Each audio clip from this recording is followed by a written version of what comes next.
Vous avez depuis peu été nommé manager et vous vous en sortez pas avec vos nouveaux collaborateurs. Vous êtes indépendant et vous n'arrivez pas à driver vos prestataires. Apprenez à manager en 3 vidéos. Comment faire? Let's go! Hello, moi c'est Aurora, je suis italienne et je suis prof d'empowerment au féminin. Ma mission, c'est d'aider les working girls à devenir des vrais girl boss, à s'épanouir dans leur vie professionnelle et aussi dans leur vie de femmes. Si ces thématiques t'intéressent, abonne-toi tout de suite à ma chaîne et n'oublie pas d'appuyer sur la cloche pour ne rater aucune de mes vidéos. Si tu penses comme moi qu'on peut être jolie et en même temps très intelligente et avoir une carrière d'enfer, abonne-toi à mon Instagram où je suis très présente, notamment en stories tous les jours.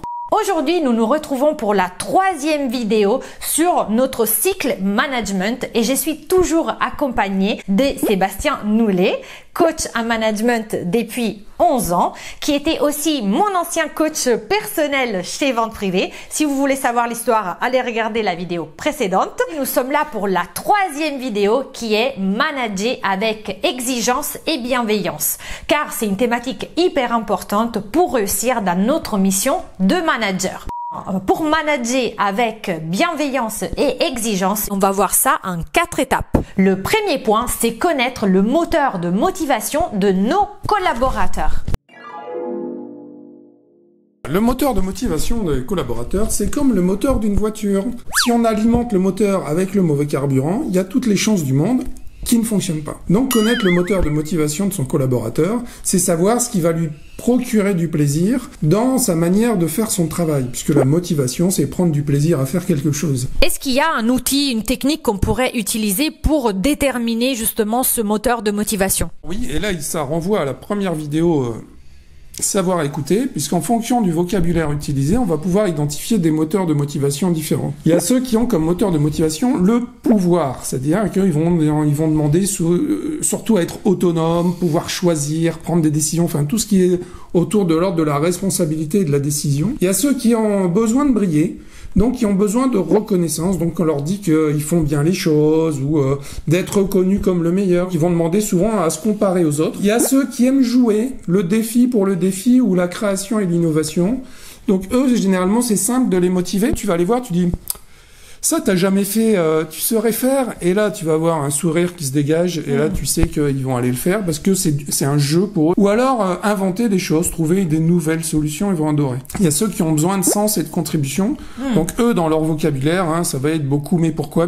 Donc quand quelqu'un vous demande tout le temps mais pourquoi faut faire ci, pourquoi faut faire ça, en quoi moi je suis utile en faisant ça, en quoi je suis utile et en quoi je contribue dans la réussite de l'entreprise, eux c'est qu'ils ont besoin de sens et de savoir qu'ils sont utiles. Après t'as ceux qui ont besoin d'être en relation avec d'autres. Ils ont le vocabulaire autour de la relation, de l'échange, du partage, de pouvoir travailler en groupe. D'ailleurs, si tu les mets tout seul à travailler tout seul dans un bureau, il y a toutes les chances du monde qui s'ennuient et qui n'avancent pas dans leur boulot. Et il y a ceux qui ont besoin de maîtrise.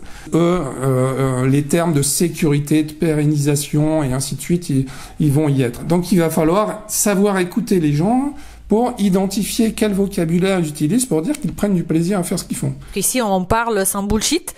Donc, t'as pas évoqué la thune. En fait, il y a aussi des gens qui sont motivés par la thune. On croit être motivé par la thune parce qu'on nous a fait croire que la réussite était une réussite sociale, grosse voiture, gros salaire, grosse maison. Et pour autant, il y en a plein qui ont de la réussite sociale et qui s'ennuient dans leur travail, qui sont malheureux au travail. L'argent, c'est d'abord un besoin. C'est pas une motivation. Si on va travailler d'abord, c'est parce que dans le monde occidental, pour pouvoir vivre, on a besoin d'argent. Ne pas confondre entre réussite sociale dans la culture dans laquelle on évolue, qui est une culture d'image, et prendre du plaisir à faire ce qu'on fait. C'est deux choses différentes. La motivation, c'est quel plaisir je prends à faire ce que je fais. J'ai bien compris comment identifier le moteur de motivation, mais comment l'alimenter? C'est en fixant des objectifs qui donnent envie. Donc tout le monde connaît SMART, un objectif spécifique, mesurable, ambitieux, réaliste, des fois ça ne l'est pas, et temporel, c'est-à-dire qu'il y a une date de fin, mais c'est pas suffisant, on est passé au SMART-F, donc c'est toujours spécifique, mesurable, ambitieux, réaliste, temporel, écologique pour la personne, c'est-à-dire que si on demande à quelqu'un de faire quelque chose mais qui va s'épuiser pour atteindre cet objectif, une fois que c'est épuisé, il pourra plus rien faire d'autre. Donc il faut que ce soit écologique pour la personne et en même temps fun, qui prenne du plaisir à faire ce qu'on lui demande en fait et à faire ce qu'il a à faire. Les objectifs SMART, c'est dépassé ou c'est encore toujours d'actualité, mais pas suffisant. Il faut rajouter l'écologique, que chacun puisse se préserver pour pouvoir continuer à être performant et continuer à agir et prendre du plaisir à faire ce qu'on fait. Le deuxième point, c'est d'évaluer le niveau des compétences de ses collaborateurs. Alors, pourquoi l'évaluer pour pouvoir adapter, bien évidemment, les objectifs? Je vais pas demander la même chose à un débutant par rapport à un senior, et pour autant, il faut bien qu'ils agissent. Mais aussi, aller identifier ce qu'il doit développer. Alors, bien évidemment, on l'a vu avec le SmartF, il faut qu'il se développe sur quelque chose sur lequel il va prendre plaisir. Avec les vieilles générations, c'était pas grave, on le fait quand même. Les jeunes générations, faire un truc, même si ça fait partie de sa fonction, mais que j'aime pas, il y a toutes les chances du monde qu'il fasse le strict minimum, voire pas du tout. En fait, c'est faire converger l'intérêt du collaborateur, là où il va s'épanouir et prendre du plaisir, et l'intérêt de l'entreprise, atteindre des résultats. Qu'est-ce que tu conseillerais si, par exemple, on travaille dans une entreprise, ça se passe bien, et à un moment, en fait, les intérêts de l'entreprise divergent des nôtres, parce que, par exemple, il y a eu un changement de direction, et la nouvelle directive, elle est beaucoup plus stricte, ou ça peut être qu'on a découvert que l'entreprise, elle pollue, alors que nous, on est fondamentalement écolo. Qu'est-ce qu'il se passe? Qu'est-ce que tu conseilles de faire dans ce cas-là? Alors, tu veux vraiment dire, si tes valeurs sont pas en lien avec celles de l'entreprise, prends tes responsabilités et va travailler dans une entreprise qui correspond à tes valeurs. Le troisième point pour bien manager, c'est de pouvoir affirmer ses positions. Tu nous parles souvent de communication non violente, mais qu'est-ce que c'est en réalité la communication non violente dans le cadre de l'entreprise? Affirmer ses positions et la communication non violente, c'est dire les choses telles qu'elles sont. Alors il y a des choses qui sont pas plaisantes à entendre, mais pourtant il faut qu'elles soient dites. Ça renvoie à une vidéo que tu as faite, si je ne m'abuse, sur l'OSBD. Je vous invite à aller la voir, c'est l'une des techniques de communication non violente. On est sur du factuel sans dire tu, le tu qui tue, et après on va exprimer ses besoins et faire une demande très claire, à nouveau sans jugement de valeur. Mais pour autant, c'est dire les choses telles qu'elles sont. On est au résultat, on n'est pas au résultat. Oui, des fois, on n'est pas au résultat. C'est difficile peut-être à entendre par rapport à l'énergie qu'on a mis pour essayer de l'atteindre. Mais pour autant, il faut affirmer ses positions, dire on doit atteindre tel niveau, et ça, c'est pas le lâcher, ça s'appelle de l'exigence. C'est aussi le courage managérial, le côté exigeant. Et il y a des gens, ils sont pas à leur place, parce qu'ils veulent pas, ils ont fait le choix de pas faire ce pourquoi ils étaient là.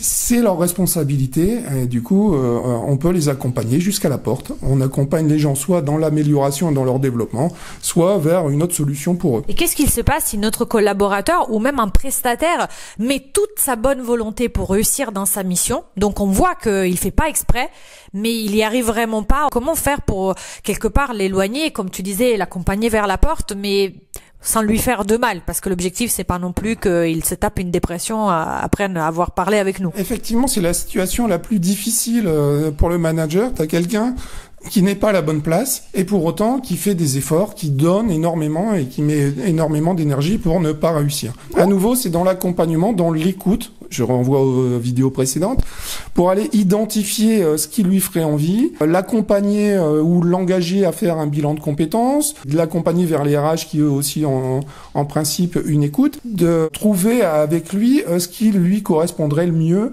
pour lui permettre de réussir en fin de compte. Parce que rester dans un échec qui va s'épuiser, comme tu le dis, le danger c'est le burn-out, l'entreprise va avoir une mauvaise image de la personne, c'est quand même dommage, donc c'est trouvons ensemble une solution qui pourrait te convenir et qui de ce fait conviendrait aussi à l'entreprise. Donc tu conseilles quand même de lui dire clairement, il faut vraiment lui dire cash. Cash sans jugement de valeur, c'est dire malgré les efforts fournis, malgré l'énergie fournie, le résultat n'est pas là, il se passe quoi? C'est quoi tes difficultés? Est-ce réellement le métier que tu as envie de faire? Et du coup, t'as envie de quoi et t'as besoin de quoi en vrai? Donc on revient sur l'écoute et faire parler un maximum l'autre personne. Jamais s'arrêter aux premières réponses, parce que c'est ce que j'appelle des réponses masques. Les réponses masques, c'est quoi? C'est en fonction de l'éducation que j'ai reçue ou ainsi de suite, je vais faire du politiquement correct. Il y en a certains qui font le métier que leurs parents auraient aimé faire et c'est pas pour autant qu'ils aiment ou qu'ils en sont capables. Donc c'est bien aller creuser au-delà de la première réponse pour s'assurer que c'est bien ce qu'il a envie, c'est bien ce qu'il souhaite. En étant dans le commerce auparavant, on a nommé quelqu'un un vendeur chef de rayon, il a tout fait pour l'être, et moralité, lui et son équipe étaient malheureux. On n'a pas été dans l'écoute au départ. En prenant le temps de l'écouter, elle a fini par avouer que c'était le vilain petit canard de la famille, parce que dans la famille, notaire, médecin, et ainsi de suite, et qu'à chaque repas de famille, il se faisait charrier, et qu'il voulait absolument un poste à responsabilité pour ne plus se faire charrier. Alors que son métier de vendeur, il adorait ça. Aller s'assurer qu'il n'y a pas aussi une forme de pression sociale par rapport à une sorte de réussite sociale dans l'image, qui fait que je fais ce métier-là parce qu'on m'a dit que c'était bien. Laisser les gens vivre de leur passion, c'est le meilleur moyen pour qu'ils réussissent et qu'ils soient performants. Et le quatrième point, c'est de permettre à ses collaborateurs de s'exprimer dans leur périmètre de responsabilité. On est tous des adultes responsables. Ce qui est dingue, c'est qu'il y a beaucoup de managers qui pensent qu'une fois que le collaborateur entre dans l'entreprise, ça devient un enfant irresponsable. Alors qu'à l'extérieur, 95% des gens sont adultes et responsables. Leur rendre leurs responsabilités, les reconsidérer comme des adultes capables d'assumer leurs responsabilités, de les laisser autonomes dans un cadre de responsabilité, droit à l'erreur, à partir du moment où on met en place des choses pour corriger. Le management, c'est pas de dire aux gens ce qu'ils doivent faire, c'est de donner des objectifs aux gens, de leur donner un projet, un sens, quelque chose à atteindre.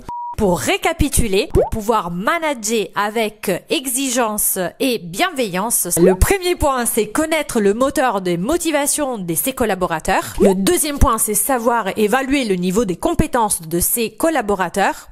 Le troisième point, c'est savoir affirmer son niveau d'exigence. Et le quatrième point, c'est permettre à ses collaborateurs de prendre des décisions dans le périmètre de leurs responsabilités. J'espère que cette vidéo vous aura plu. Si c'est le cas, mettez-moi un pouce bleu. Allez voir, je vais vous mettre toutes les coordonnées vu que vous avez été trop cool et vous avez vu les 3 vidéos de Sébastien Noulet si vous avez besoin d'un coach de puta madre ever. Abonnez-vous aussi à la chaîne. Appuyez sur la cloche pour ne rien rater de mes prochaines vidéos. Suivez-moi aussi sur LinkedIn où je suis très présente et où je vais relayer cette vidéo par un article. Avant de vous dire ciao con un bacio, je vous dis ce que je porte. Mon bandeau vient de Forever 21 et mon ensemble, parce que c'est un crop top avec une jupe en maille qui va ensemble, je l'ai acheté chez Motus, qui est une boutique qui se trouve à Havre-Comartin. Merci beaucoup Sébastien. Merci à toi. Et à la prochaine.